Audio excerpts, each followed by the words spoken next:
Namaste, welcome to my channel. Here is yet another video. Please like, share, and subscribe. ರವೆ ಉಂಡೆ ಮಾಡ್ತಾ ಇದ್ದೀವಿ, but ನಾವು ಮತ್ತೆ ಶುಗರ್ ಯೂಸ್ ಮಾಡ್ತಾ ಇಲ್ಲ, ಜಾಗ್ರಿ. ನೀವು ಅನ್ಕೋಬೋದು ನನ್ನ ವೀಡಿಯೋಸಲ್ಲಿ ನಾನು ತುಂಬ ಜಾಗ್ರಿ ಯೂಸ್ ಮಾಡ್ತೀನಿ, ಅಂದರೆ ಬೆಲ್ಲ. ಶುಗರ್ಗೂ ಬೆಲ್ಲಕ್ಕೂ ಏನಂತ ಡಿಫ್ರೆನ್ಸ್ ಇಲ್ಲ, ಕ್ಯಾಲೋರೀಸ್ ಎಲ್ಲ ಸೇಮೇ ಇರುತ್ತೆ. ಬಟ್ ಓನ್ಲಿ ಥಿಂಗ್, ಬೆಲ್ಲದಲ್ಲಿ ವೈಟಮಿನ್ಸ್ ಮಿನರಲ್ಸ್ ಇರುತ್ತೆ ಅಂತ ಮೋಸ್ಟ್ ಆಫ್ ದ ಟೈಮ್ಸ್ ನಾನು ವೈಟ್ ಶುಗರ್ ಬೇಡ ಅಂದ್ಬಿಟ್ಟು ಬೆಲ್ಲ ಯೂಸ್ ಮಾಡ್ತೀನಿ. Apart from that no much difference ಅಂತ ಎಲ್ಲರೂ ಹೇಳ್ತಾರೆ, ಬಟ್ ಐ ಪ್ರಿಫರ್ ಬೆಲ್ಲ ಮೋಸ್ಟ್ ಆಫ್ ದ ಟೈಮ್ಸ್.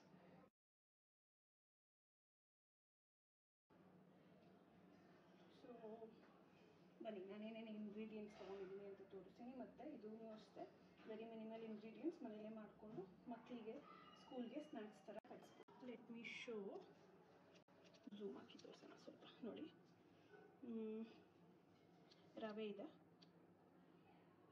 ಇದು ಕ್ಯಾಶ್ಯೂ, ಆ್ಯಂಡ್ ಕ್ಯಾಶ್ಯೂ ಅಲ್ಲೇ ನಾನೊಂದು 2-3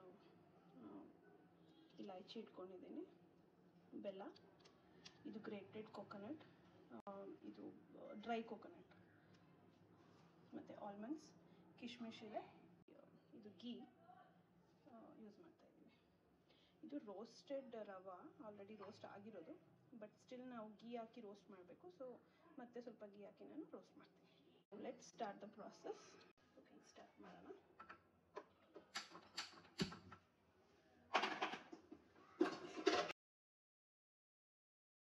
ಒಂದು ಕಡಾಯಿ ತಗೋಬೇಕು. ಸ್ವಲ್ಪ ಹೀಟ್ ಆದಮೇಲೆ 1 table spoon of ghee, 1.5 table spoon ತಗೋಬೋದು.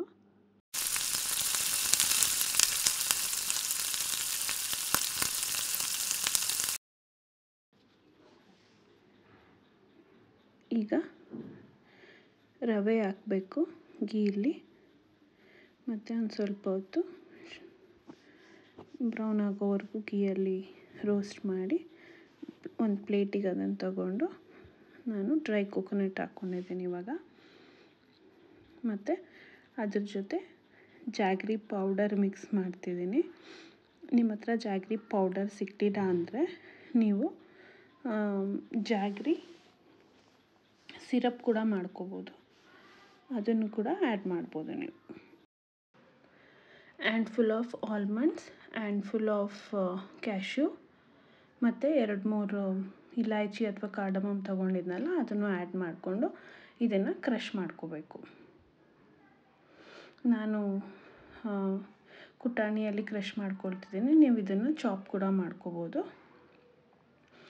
ಮತ್ತು ಈಗ ಈ ಇಂಗ್ರೀಡಿಯೆಂಟ್ಸನ್ನು ನಾವು ಗೀಯಲ್ಲಿ ಶಾಲೋ ಫ್ರೈ ಮಾಡ್ಕೋಬೇಕು.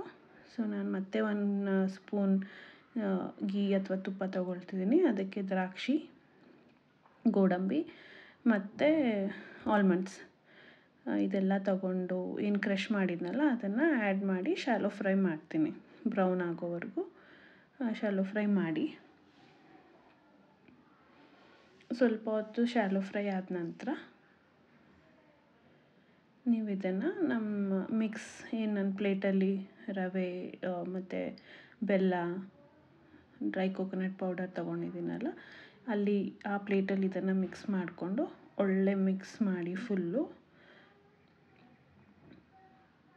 ಇದನ್ನು ಶಿಫ್ಟ್ ಮಾಡಿಕೊಂಡು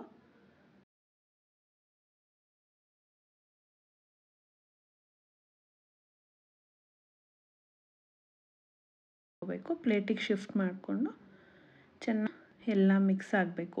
ಎಲ್ಲ ಇಂಗ್ರೀಡಿಯೆಂಟ್ಸ್ ಏನು ತೊಗೊಂಡಿದ್ದೀವಲ್ಲ ಎಲ್ಲ ಚೆನ್ನಾಗಿ ಮಿಕ್ಸ್ ಆದಮೇಲೆ ಕೈಯಲ್ಲೇ ಮಿಕ್ಸ್ ಮಾಡ್ಕೊಳ್ಳಿ. ಪೌಡರ್ ಫುಲ್ ಪೌಡರ್ ಆಗುತ್ತೆ, ಎಲ್ಲ ಮಿಕ್ಸ್ ಆಗಿ ಒಳ್ಳೆ ಪೌಡರ್ ಆಗುತ್ತೆ. ಅದಾದಮೇಲೆ ಅದಕ್ಕೆ ಬಿಸಿ ಹಾಲನ್ನ ಇದಕ್ಕೆ ಹಾಕಿ ಹಾಲು ಜೊತೆನೇ ನಾವು ಉಂಡೆ ಕಟ್ಟಬೇಕು. ಹಾಲಲ್ಲಿ ಸ್ವಲ್ಪ ಹೊತ್ತು ರವೆ ಮಿಕ್ಸ್ ಆದಮೇಲೆ ಅದು ಸ್ವಲ್ಪ ಉಂಡೆ ಸ್ವಲ್ಪ ದಪ್ಪ ಆಗಿ ಒಂಥರ ರವೆ ಚೆನ್ನಾಗಾಗತ್ತೆ, ಅರಳ್ಕೊಡುತ್ತೆ. ಆವಾಗ ತಿನ್ನಬೇಕಾದ್ರೆ ಸಾಫ್ಟಾಗಿರುತ್ತೆ ರವೆ ಉಂಡೆ. ಸೊ ನೀವು ನಿಮ್ಮ ಮನೇಲಿ ಟ್ರೈ ಮಾಡಿ. ಡಿಫ್ರೆನ್ಸ್ ಏನು ರವೆ ಉಂಡೆಯಲ್ಲಿ ಅಂದರೆ ಸಕ್ಕರೆ ಬದಲು ನಾನು ಜಾಗ್ರಿ ಯೂಸ್ ಮಾಡಿದ್ದೀನಿ, ಅಂದರೆ ಬೆಲ್ಲ ಯೂಸ್ ಮಾಡಿದ್ದೀನಿ. Calories wise as I told same ಇರುತ್ತೆ, but it's a good source of sweetener as of ನಾವು ಕಂಪೇರಿಟಿವ್ಲಿ ವೈಟ್ ಶುಗರ್. ಮಕ್ಕಳಿಗೆ ನಾವು ಫುಲ್ಲು ಅವಾಯ್ಡ್ ಮಾಡೋಕ್ಕಾಗಲ್ಲ, ಯಾಕೆಂದರೆ ಚಿಕ್ಕ ವಯಸ್ಸಲ್ಲಿ ನಾವು ತಿಂದು ಬೆಳೆದಿದ್ದೀವಿ. ಈಗಿರೋ ಹೆಲ್ತ್ ರಿಲೇಟೆಡ್ ಇಶ್ಯೂಸ್ ಮಕ್ಕಳಲ್ಲಾಗಿರಲಿ ದೊಡ್ಡವರಾಗಿರಲಿ ನಾವು ಸ್ವಲ್ಪ ಕನ್ಸರ್ನ್ ಇರಲೇಬೇಕು ಸ್ವೀಟ್ ಪ್ರಿಪೇರ್ ಮಾಡಬೇಕಾದ್ರೆ. ಅದರಿಂದ ನಾನು ಬೆಲ್ಲ ಯೂಸ್ ಮಾಡ್ತಿದ್ದೀನಿ. ಮತ್ತು ಈ ಸ್ವೀಟ್ ಮಕ್ಕಳಿಗೆ ತುಂಬ ಇಷ್ಟ ಆಗುತ್ತೆ. ನನ್ನ ಮಗನಿಗಂತೂ ತುಂಬ ಇಷ್ಟ. ಅದಕ್ಕೆ ಪ್ರಿಪೇರ್ ಮಾಡಿ ನಾನು ಅವನಿಗೆ ಯೂಶ್ವಲಿ ಗಣೇಶ ಹಬ್ಬದಲ್ಲಿ ಈ ಸ್ವೀಟ್ ಚಿಕ್ಕ ವಯಸ್ಸಿಂದ ನಾನು ತಿಂತಿದ್ದೆ. ಈಗ ನನ್ನ ಮಗನಿಗೆ ಮಾಡಿಕೊಡ್ತಿದ್ದೀನಿ. ನೀವು ಮನೇಲಿ ಮಾಡಿ ಟೇಸ್ಟ್ ನೋಡಿ, ಚೆನ್ನಾಗಿ ಬಂದಿದ್ದರೆ ಕಮೆಂಟ್ ಮಾಡಿ, ಶೇರ್ ಮಾಡಿ, ಸಬ್ಸ್ಕ್ರೈಬ್ ಮಾಡಿ. Thank you.